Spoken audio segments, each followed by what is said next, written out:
एक गांव में कृष्णाबाई नाम की बुढ़िया रहती थी। वह भगवान श्री कृष्ण की परम भक्त थी। वह एक झोंपड़ी में रहती थी। कृष्णाबाई का वास्तविक नाम सुखिया था, पर कृष्ण भक्ति के कारण इनका नाम गांव वालों ने कृष्णाबाई रख दिया। घर घर में झाड़ू पोंछा बर्तन और खाना बनाना ही इनका काम था।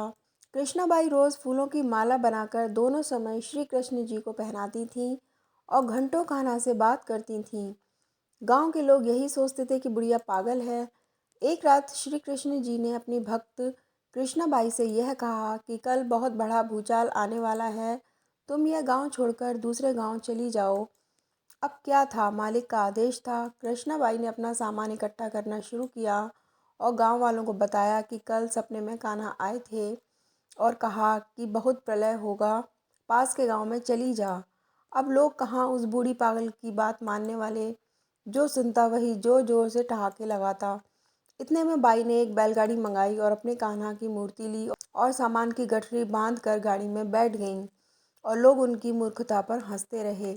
बाई जाने लगी, बिल्कुल अपने गांव की सीमा पार कर अगले गांव में प्रवेश करने ही वाली थी कि उसे कृष्ण की आवाज़ आई, अरे पगली, जा अपनी झोंपड़ी में से वह सुई ले आ जिससे तू माला बनाकर मुझे पहनाती है।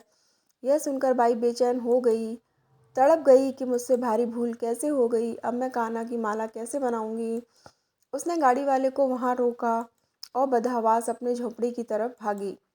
गांव वाले उसके पागलपन को देखते और खूब मजाक उड़ाते। बाई ने झोंपड़े में तिनकों में फंसे हुए सुई को निकाला और फिर पागलों की तरह दौड़ते हुए गाड़ी के पास आई। गाड़ी वाले ने कहा कि माई तू क्यों परेशान है, कुछ नहीं होगा।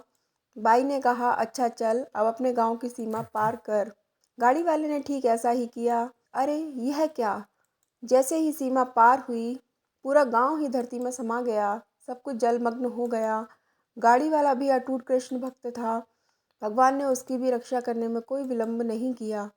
इस कथा से हमें यह शिक्षा मिलती है कि प्रभु जब अपने भक्त की मात्र एक सुई तक की इतनी चिंता करते हैं तो वह भक्त की रक्षा के लिए कितना चिंतित होंगे। जब तक उस भक्त की एक सुई उस गांव में थी, पूरा गांव बचा हुआ था। अगर आपको ये कहानी पसंद आई तो प्लीज़ हमारे चैनल को लाइक और सब्सक्राइब करिए। Thanks for watching.